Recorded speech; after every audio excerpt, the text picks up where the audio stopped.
Welcome, welcome, welcome. I'm Jason Feltman, and today I'm going to bring you my top 5 tips after years of running a multi-million-dollar sales team.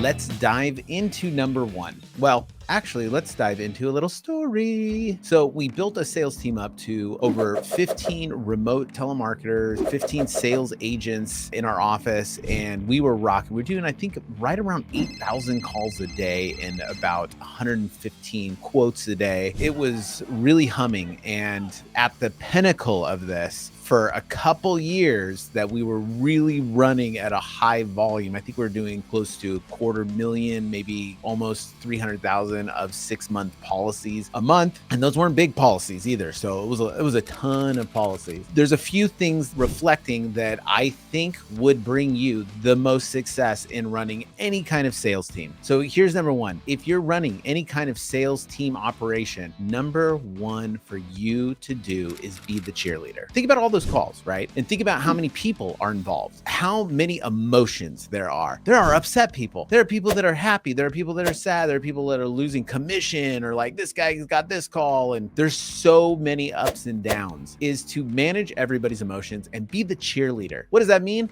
That means no matter what, you have to come in and bring your best personality. That means you have to cheer everyone up, even if you don't feel like it. Like, to keep that humming is to make sure everybody's personality is rocking, that they're bringing their best. The only way to do that is to pump everybody up. And if you suck, that means you have a ton of people under you that are gonna suck, and they're gonna take your horrible attitude, and that's what they're gonna bring, and that does not produce sales. So that's number 1. Number 2 is the numbers tell the story. So I learned this early on, especially when I had some good salespeople and we didn't have a good sales process. And the one thing I learned is that salespeople, however they feel, is not the real story. The numbers tell the story. They might say that the leads are bad, but you look at the numbers, you get good at telling the numbers and how many numbers are what, how long are calls, how many dials, how long talk time is. You start seeing patterns, especially at scale. And the patterns dictate the outcome, okay, of the numbers, right? So that's number 2, is the numbers tell the actual story, not what the people say. Number 3 is the chatter predicts the numbers.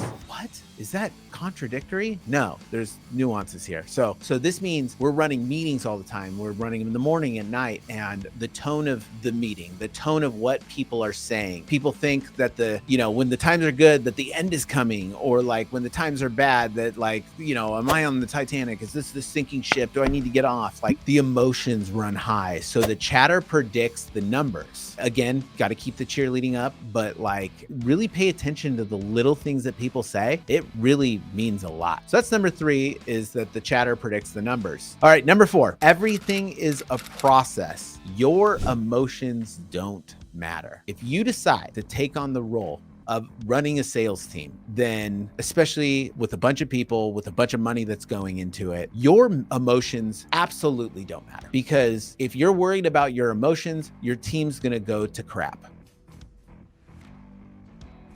Because we've been thinking wrong. There are way too many no's in a sales process.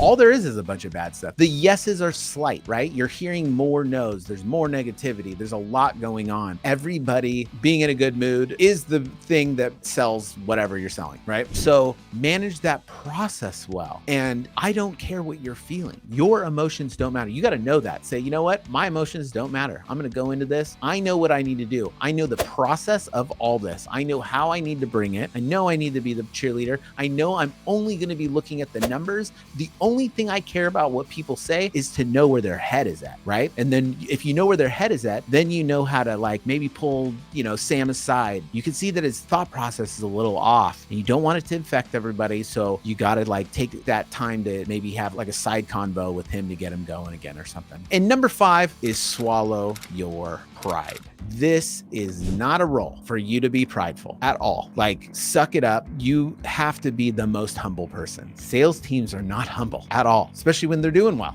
That's what you want, right? You want them to do well. If you think you're all that, there's no way that you're going to run a great sales team. And turnover is incredibly high. One caveat to that, I will say, dude, don't compromise your values though. Like if somebody's doing something that compromises your values, your vision, your mission, what you stand for, then get rid of it. Like cancer spreads fast on a sales team. So I would say like take those to heart. There's a lot of nuances in with what I said. You might think some of it or most of it's woo-woo, but I'm telling you the most important things in running a successful multi-million-dollar sales team. And I'm going to leave you with that. And I'm going to leave you with an air high five as well. I'm Jason Feltman. I can't wait to talk to you again.